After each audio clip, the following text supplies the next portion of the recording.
All right, so up next, AJ Lee versus Eva Marie. But with Paige on commentary.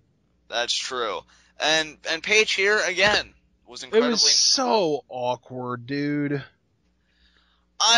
Honestly, I didn't mind it too much. Again, I'm liking the idea that she's playing the long con.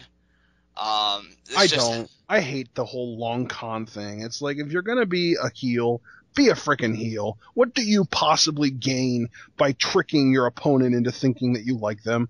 We know that AJ knows that Paige is frickin' milking this thing for all it's worth. I don't know why.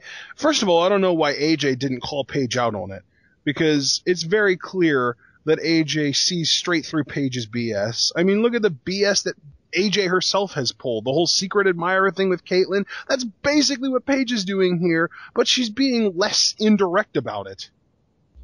Maybe they're going in a different direction. I keep saying long con. Maybe this is something, and again, I only say this because this feud is just so fresh in my mind, having revisited it. Maybe it's like Christian Orton, where Paige wants to stay a babyface, and she really believes she can beat AJ, in a legitimate match that doesn't go like a few minutes or a few seconds. She fails to do it, and then we have the heel turn. I don't know the story that these two women are trying to tell. I commend them for trying to tell a story at all, because I know how hard that is in this day and age, and considering it's the Divas division. Is it the wrong story? Maybe, but we're going to have to see how the rest of it shakes out. I will say, though, that the commentary on both ends when they were interacting with each other seemed a bit too awkward. Like, why didn't you get to the heart of the matter that you're competing against each other at Battleground for that championship? Why didn't Paige say that I know a 100% prepared Paige can beat AJ Lee? Or, AJ pretty much saying, I can beat you, or just something like that. It just felt like they weren't being direct with each other, and I felt like that was time to be direct, because, again, this was the go-home show. This was the go-home Raw, and it certainly didn't feel like it. Yeah, it just... Honestly, this Raw felt like what would happen if we had 5 weeks between 2 pay-per-views, and this was like the third week, like right dead in the middle, where the WWE doesn't have any freaking direction. They just want to get through the show so that we can get closer to the pay-per-view so they can start putting more effort into the shows. But no, I mean, sure, it was still the third week after the most recent pay-per-view. The problem is it was your freaking go-home show to the next pay-per-view rather than being 3 weeks away from it. Right. So, up next was...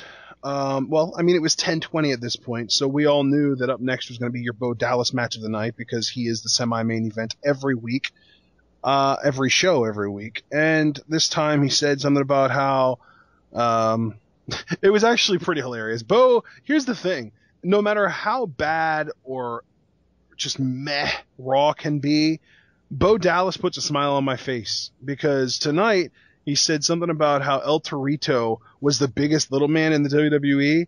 So apparently he thought that Torito was just Rey Mysterio wearing a bull suit. And then he brings up the fact that he has the biggest heart he's ever seen, and that he hopes that his opponent tonight has just as big of a heart as Torito. And as soon as he said that, I said, well, Khali. And it was Khali. So out comes the Great Khali. And I don't even know what to say about this match. So John, I'll let you take it away for that. I just feel like this match illustrated that Bo Dallas can be cerebral when he needs to be. Realized that everything he was doing to Khali inside the ring wasn't working. He even tried knife-edge chops, in which he scolded Khali for being a bad giant, which got a chuckle out of me. But then the match goes to the outside, and Bo Dallas gets Khali in a position, where he is stunned. Dallas stands on the apron, is able to headlock Khali's head and nail the running Bodog off the apron onto the outside floor while the referee is counting. And Bo Dallas gets, in my mind, a very clever count-out victory. So this is where I think that count-out victories can actually be a positive, when you have some ingenuity behind it, like Dallas did here. And he is now, what is it, Ashton, 15 in Bo? Yes. 15 Confirmed. in Bo. Streak lives. So I know me and James were quite elated about that. And after the match... it's going to be a while before he catches up to Ryback's 13 championships, but still. Exactly. But he'll do it, because all you have to do is believe. I heard Ryback was a believer. He better be.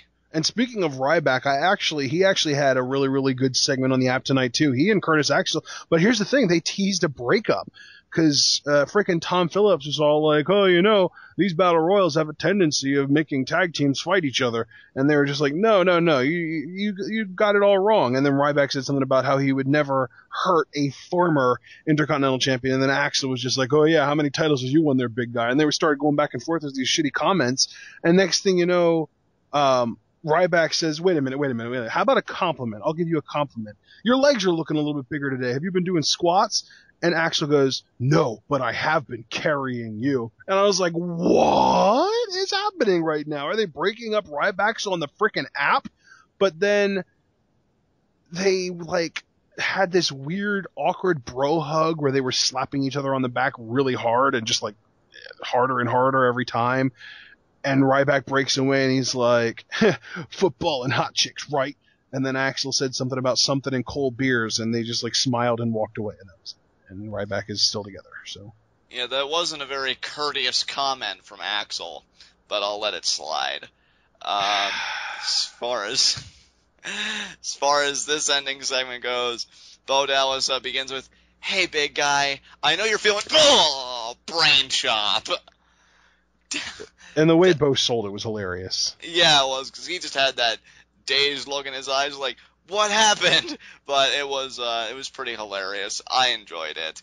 Yeah. This is probably the only time that Khali's ever been entertaining for me personally. So yeah, Bo Dallas made the Great Khali entertaining. Imagine that. Greatest Xbox achievement unlocked ever. So good job, Bo. Yeah. So here's the thing, dude. WWE at this point had their main event of the evening, but they prequeled the main event with a completely irrelevant, random, nonsensical promo from Ric Flair in the ring getting interviewed by Renee Young. And, you know, I know it's not actually true, but when JR first got fired, the rumor was that they fired him because he couldn't control a drunk Ric Flair on the stage.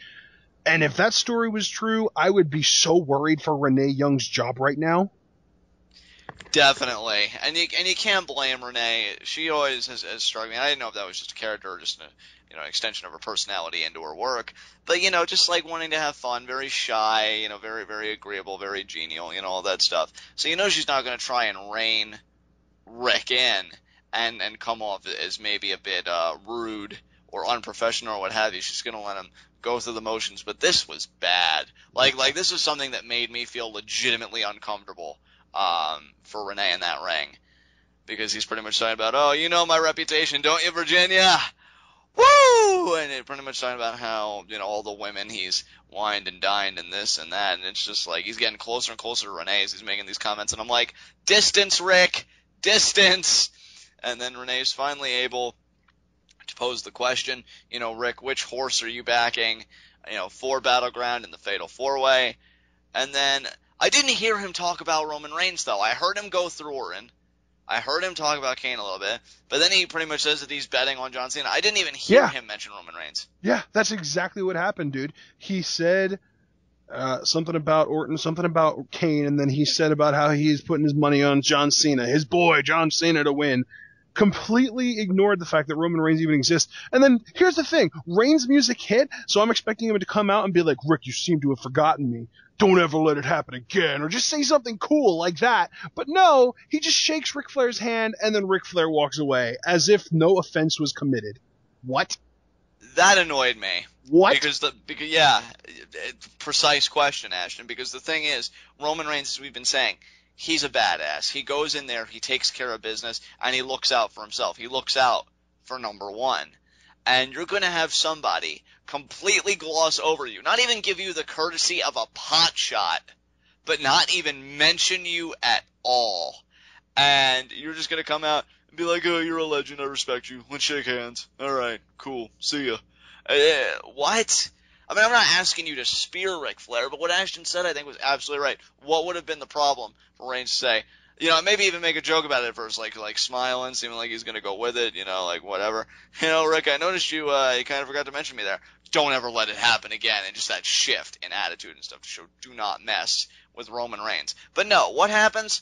He lets Rick walk out on his own power. Cena meets him up at the ramp. And then Cena we get another 10 minutes worth of entrances before the match actually starts. Even though there were only 5 guys in the match. Exactly. Because they had to have a commercial between the teams coming out. Cena and Reigns came out, and then we had a freaking commercial, and then the other 3 guys came out. And then we might have even had another commercial between the entrances and the match starting.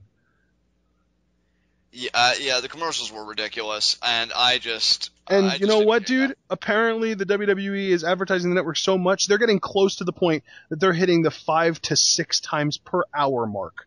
It's getting ridiculous with the network plugs. We get it. You want people to sign up for the network, but do you know how you get them to do that? By giving them such good quality television that they can't possibly miss the pay-per-view, and they'll be willing to pay the $10 a month for it. Yeah, since you brought it up now, I think that's the only reason this Battleground card is as stacked as it is because they need those subscriber numbers, and they need them bad.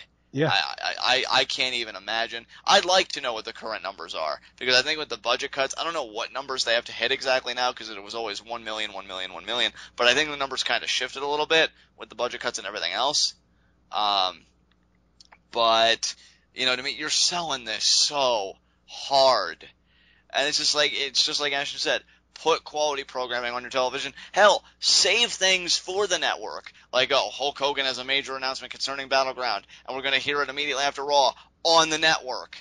And just do things like that. I thought one columnist had it right on the money when the network first came out. They should have started taking orders in February. And I know it's too late to do anything about it now, but when they announced it at that press conference, the hype was so huge, and it was so hot.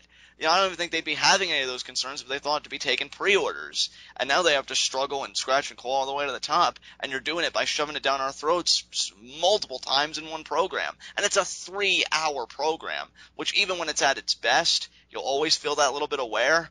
But when you're being constantly advertised to like this, oh good lord, it's impossible.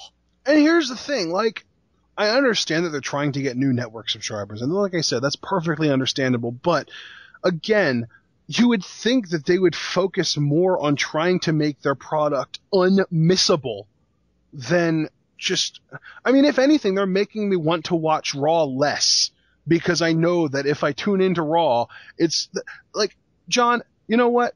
You're relatively familiar with Shikara, so you know who I'm referring to when I say the Colony Extreme Force. Yes. Just the constant shameless self-promotion, and now the WWE, WWE's always been masters of shameless self-promotion, but it has gotten so much worse since the app, and even worse than that, since the network have been a thing. Honestly, it's getting to the point that it's close to intolerable. I am getting close to the point to saying, John, I don't think I'm going to watch Raw live anymore. We'll just wait until it gets uploaded somewhere commercial free, and we'll watch it then. I wouldn't blame you. In fact, it's funny you say that, because I was going to say to you, it's getting to the point where, you've accused Raw, 2 weeks straight now, being formulaic, being structured. We might as well pick, just cherry pick what we'd watch from Raw that's actually worthwhile, and then catch up on all the other stuff when it's commercial free that we know when it hits online. Yeah. It's crazy, because you're able to dictate. Shield will probably be at this part of the hour. John Cena at this part of the hour, or in this part of the hour. It's ridiculous. And then, just as we've been saying, the promotion is just maddening. I have the network. You have the network. I'm satisfied with my service for the most part. Does it freeze a little too often during NXT for my liking? Absolutely. During NXT and pay-per-views. Yeah, NXT and pay-per-views. But I deal with it, because I'm proud for the first time that I'm really contributing something I think worthwhile to the wrestling business, and that's my support on this endeavor known as the network. Great. But my God, man, I want them to hit those numbers. See, it's a weird thing, because in a way, I almost like that they're not hitting their target, because we get cards like Battleground to try and entice people to do them. But then at the same time, I want them to hit that target, because then maybe the advertising will stop. Kind of like when Election Day passes and all those mudslinging ads stop. What will make it end? That's what I want to know.